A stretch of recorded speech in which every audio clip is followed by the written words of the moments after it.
Here with head coach Mike McConathy, the Demons only one game this week. It's kind of an odd non-conference week for you, Coach. Just the one game Saturday at home against Champion Christian. And for you, I know it's been part of the scheduling, but even more so this year, non-conference is so condensed in when you can play and how many games you can play. But I know the teacher in you come from a long line of educators as a family, has probably enjoyed the last couple of days of being able to teach the guys rather than just game scout, game scout, game scout. I really think that made a huge difference in our Saturday game because we didn't have any preparation time to get better from one game to the next. And it's really nice if you can play and you've got 2 or 3 days that you can go over what you didn't do correctly. We scored 37 out of 81 possessions in our game, and so that's enough. 83 points, that's enough to win a game. But if you're not defending, you're not rebounding, and so there's a lot of teaching been going on today. You guys, you mentioned it, you scored 37 possessions, and I think 11 of them were from the three-point line.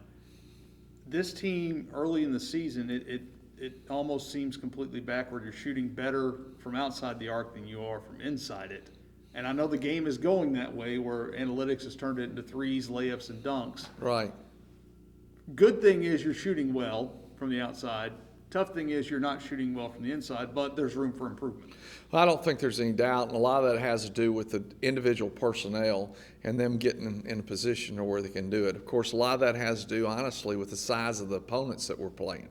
If you look at the size of the guys that we've been playing in the TCUs, the Texas Techs, those games, Louisiana Tech, they were pretty much bigger than we were, and as UTA was probably just a tad bit larger, but they were still difficult matchups. Go back to something you and I discussed if we'd have played as well against UTA as we played against Louisiana Tech, in moments you say, well, there's a 14-point difference there, but it's a much different game. We were right there. And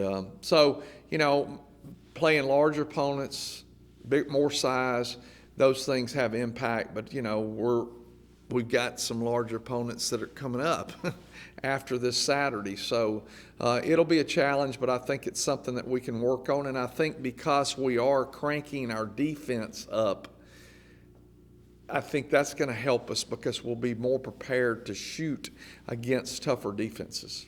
Well, you mentioned it. Saturday will be probably the first time all year, and you're 5 games in, where you're going to have the decided size advantage over Champion Christian. And it's one of those that I think most people look at it and they'll shrug it off, but if you look at what happened last night to Kansas State when they lost to a Division II team in Fort Hays State, it's always a good reminder to say that, look, this can happen to anybody.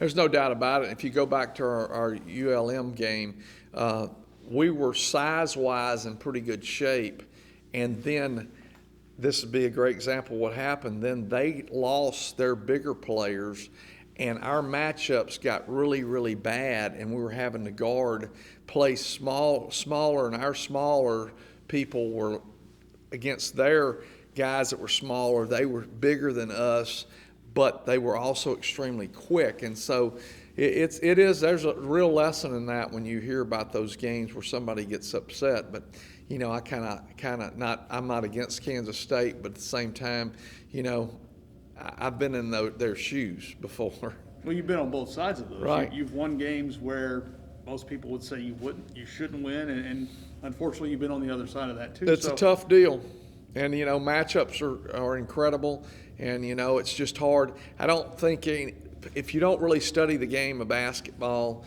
you don't really understand how matchups can really, really create real problems. A year ago, a team in our league that won 5 games all year won 2 of them against us because our matchup was so bad. So that's an example of it. And you've talked about it before, guarding up versus guarding down, from bigger Right. players trying to guard shorter guys and vice versa. Right.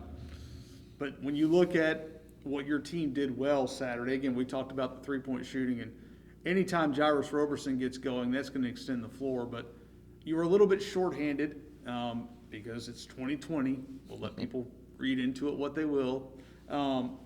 It gave some guys a chance to really play extended minutes. Kendall Coleman, for his first 5 games of his career, I know you can't ask for more, but take a guy like a Robert Hugas, who had not played more than 7 minutes in a game. He'd missed a game or two because he got kicked in the leg, had a bad shin. He comes in, and he looks like he fits right in. He had a great job. He had 6 rebounds. He made a 3-pointer. Of course, I got on to him because he wasn't shooting the ball, and that's something he does really well. Played 17 minutes, and that was really a great growth game for him. Jairus, I don't know if I've witnessed some late game stuff in my career, being down 13 points one time or 12 with 1:38 to go and end up winning in regulation. But those 7 points in 24 seconds was pretty special. Yeah, he actually got his in 5 seconds of game time. It was 24 seconds and then 19 seconds. So we've talked about going into some of these arenas, and we had a very nice crowd for the first home game, even though it is going to be reduced this year. If you could maybe extract some of Jairus's energy and inject it into some other guys, would you gladly do that? Oh, yeah, there's no doubt about it. If we could get everybody to play freely, and you got to understand that if you're a fan sitting in the stands and you watch Jairus play, and, he's against TCU the other night, he missed 3 straight within a minute. He missed 3 straight wide open threes that went in the hole and out. Well, you can't say things to guys. He didn't mean to miss it. I mean, they were in the goal, and everybody said, "Well, they keep missing those shots for." Well, I assure you that he's trying to make every one he puts up, And so I understand that, but that in that game there, for instance, go back to Louisiana Tech. Jovan Zelabala has one. He has one that are wide open looks that can change the whole complexion of those games. So, we're getting shots, and if they played freely, and if they played with intensity and played with that enthusiasm, everybody, it would be pretty neat. You've changed some substitution patterns. You're well known for going 5 in, 5 out, hockey style. But you're doing things a little differently, and I think it's really worked out because if you take the individuals involved in those, and let's just focus on the point guard position with Brian White, C.J. Jones, and John Norvell, individually, if somebody looks at a stat line, they're not going to be very impressed by those 3 guys. But when you put them together, John's had a 7-to-1 assist-to-turnover ratio his last 2 games. Wow. C.J.'s had a 4-assist, no-turnover game. Brian White had all 7 of your points in the first 2.5 minutes of overtime. So I think if you Frankenstein those guys together, you get a point guard. Well, and that's the whole thing. I mean, you can't play, especially all of those players would be considered diminutive in the game. I hope I pronounced that correctly. I'll get it from my wife if I didn't. But, if you put them all together, they can, and they're rotating, they can play it harder in their stint on the floor. Therefore, you're getting more out of them versus trying, you try to play one of them 35 minutes, you're not getting it. You defensive pressure, you don't have that. So that's really, and that we went to that, I guess the Louisiana Tech game. We started doing it, and I think it's paid dividends, and it's paid dividends the way that I always felt like it would. One, you're adding them all together, getting one position, but it also is helping team morale because they feel like they're making a contribution.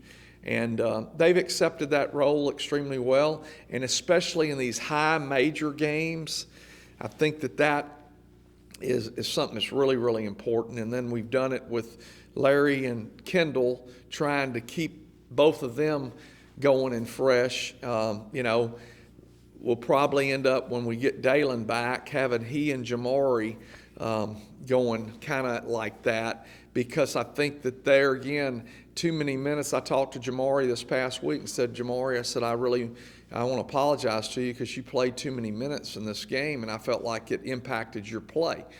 And I think that after we talked about it, Jamari understood what I was saying. Let me help you maximize your performance. Points per minute, rebounds per minute in a game, production is what you're looking for. You're not looking for the go back to Daquan Hicks years ago, had some great numbers for points per minute, rebounds per minute, and that's an example of that. Less usage, higher efficiency. Right. Coach, thank you so much. We'll see you Saturday at Prather.